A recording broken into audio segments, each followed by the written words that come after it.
Press F for feminism, chaps, because gender studies is under attack all around the globe. Gender studies and gender equality and equality for LGBT people are threatening for authoritarian regimes, because authoritarian regimes require for somebody to have more power than someone else. Once you overthrow the idea that the patriarchy is something natural, for them that is the destruction of a kind of building block of culture.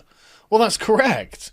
But the thing is, hierarchy is natural, and it's not innately authoritarian. It can be, of course, authoritarian, but not necessarily so. Hierarchy, or what they would call patriarchy, is in fact a very natural occurrence, and often, I would say, demanded by women. Like the fine ladies who are backing Bolsonaro and don't see any reason for feminism. The openly sexist presidential candidate has faced an extraordinary backlash. So why do so many women support him? Because women apparently love patriarchy, okay? They are the anti-feminist women backing the far-right former paratrooper Jair Bolsonaro in Brazil's upcoming presidential runoff election. This is an old article. A man who has been repeatedly accused of misogyny and racism. Really, was he accused of misogyny and racism by a radical leftist? Because that'd be new, wouldn't it? No one's ever been falsely accused of misogyny and racism by radical leftists before. This would be totally new. I really don't see any reason for feminism today. Men and women are equal in Brazil, said an oppressed woman. 56, a retired lawyer. Wow, I mean, just a housewife, basically. That bitch doesn't even know what she's talking about, does she? How dare she? These feminist women screaming and taking off their clothes, it's very backwards. Bolsonaro isn't taking any rights away from women. Wow, that's pretty fucking based and red-pilled, really, isn't it? Over the course of a 30-year political career, Bolsonaro has earned notoriety from his sexist remarks, once telling a fellow lawmaker she didn't even deserve being raped. My fucking spirit animal. And more recently saying that he wouldn't pay women the same salary as men. Well, I guess he can't, because they don't turn up to the office as often. They don't do as many hours in a week as the men do. He can't pay them the same, can he? In 2013, he called the Secretary of Women's Policy a big dyke. Probably true. During the impeachment of the country's first female president, he dedicated his vote to the dictatorship colonel who had only seen her torture. Holy shit.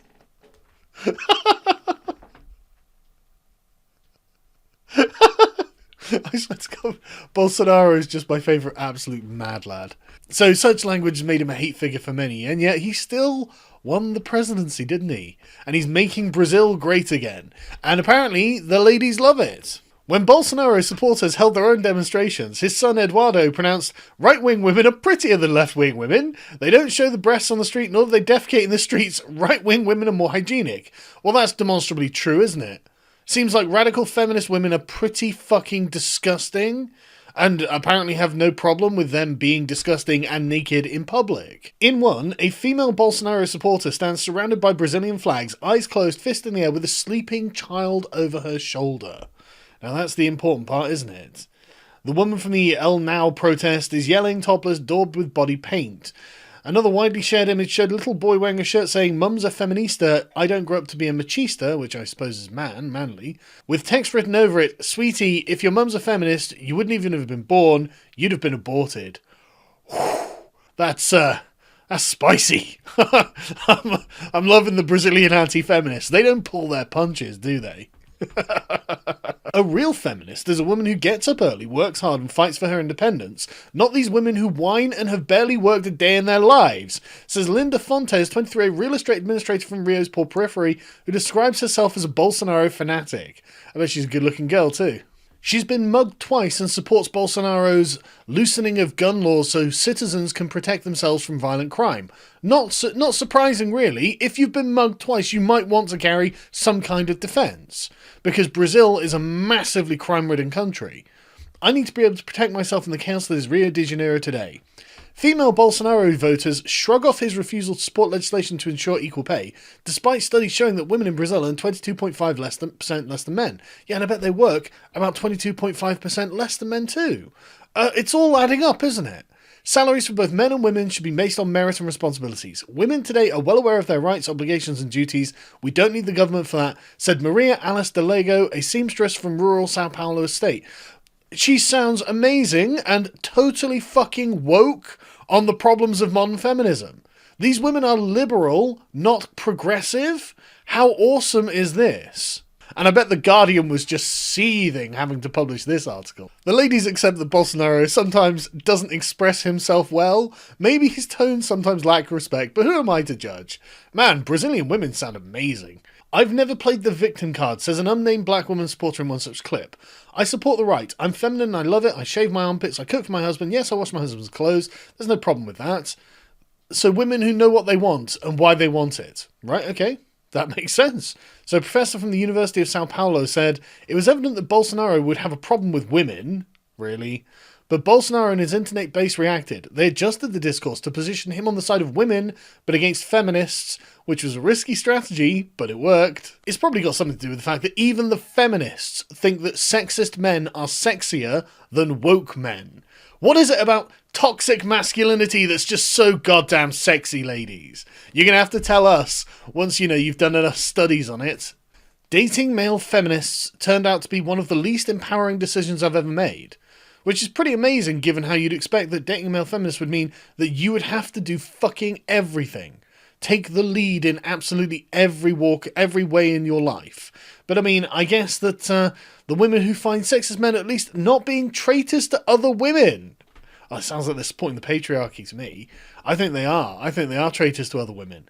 I think that feminist women should only be allowed to date feminist men. I think we should have a rule about that.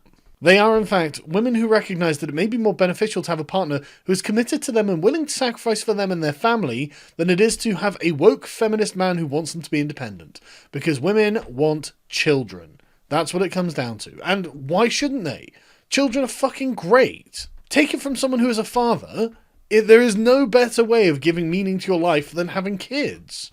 But the uprising against feminism is worldwide. Apparently the Chinese government is ultra woke on the question of feminism and is trying to quash it within China. Russia is treating feminists as extremists and locking them the fuck up. The new far-right party that's been elected in Andalusia, a province of Spain, has a radical anti-feminist agenda. And Viktor Orban defunded gender studies in Hungarian universities on the grounds that it's ideology and not science. And all I'm saying is, feminists, you can't prove him wrong. It is ideology and not science. And that's literally how it was described in the very first article we covered. They are literally attacking the concept of hierarchy as being unnatural, and unfortunately for them that's not true. The science shows that hierarchies are natural. The idea of dismantling hierarchy is the ideological part.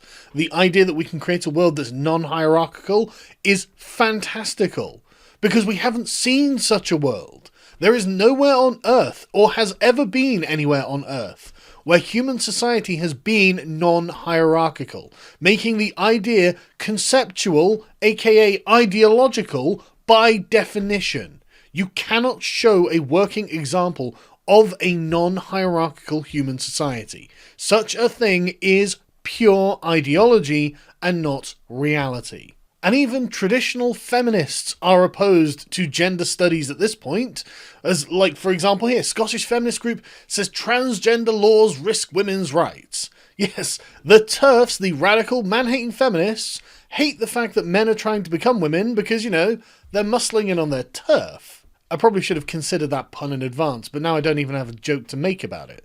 But the point is, everyone opposes intersectionality unless they are pro-intersectionality. The feminist scholars are well aware that most women are not feminists and kind of oppose the feminist agenda, even if only latently, with the fact that they find sexist men sexy and things like this. So this new study suggests that fewer than 1 in 5 young women would call themselves a feminist in the UK and US. I imagine it's a lot smaller in the UK than it is in the US too. That might come as a surprise as feminism, the advocacy of women's rights on the ground of the equality of the sexes, has been in the spotlight lately. Dude, if it stopped at the advocacy of women's rights on the grounds of equality of the sexes, feminism would be fucking over.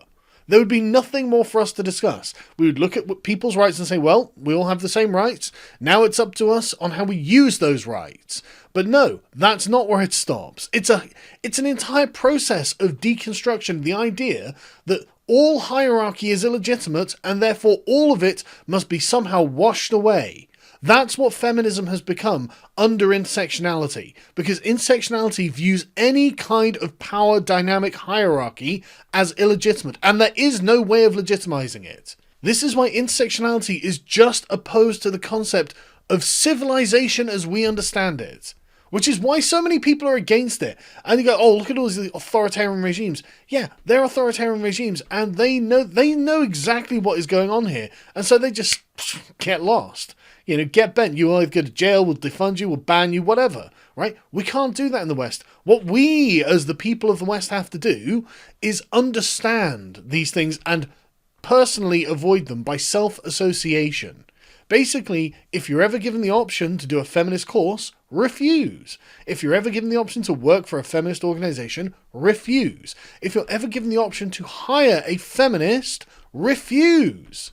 These people are no good for you. They are here to cause trouble because they view the entire governing structures of our world to be fundamentally oppressive, which is fucking ridiculous. We are the freest, most open countries that have ever existed in all of human history. I don't know what fantasy, I do know what fantasy they have in their head, but the fantasy that they have in their head has never existed and never will exist because it runs counter to the natural state of humanity. That state is forming groups with leaders. That is, unfortunately for the feminists, what humans do by biology. They all do it all over the place, all over the world without exception. All humans form hierarchical societies. Feminists, get the fuck over it. I mean, look at this graph. Graph B is, do you think men and women should be equal? Which around 80% of people think yes. And what they're talking about there, I'm sure, is political equality. But the first one, do you consider yourself a feminist? Only like between 20 and 30% of people said yes. Because feminism is an ideology. It's a goal. It's a whole fucking movement that is...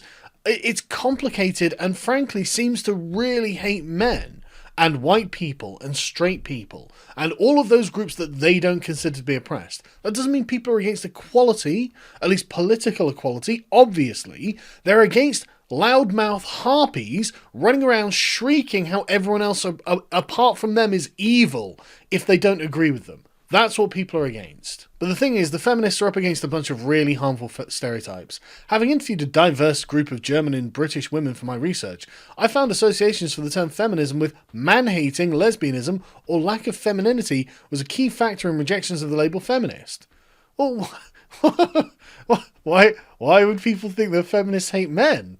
I mean, men are the perennial enemies of feminism, so I guess there's that. But why would you think that should become the stereotype of what a feminist is? And how could this image be improved? Arguably, as a society, we should do more to challenge narrowly defined expectations of how women look and act.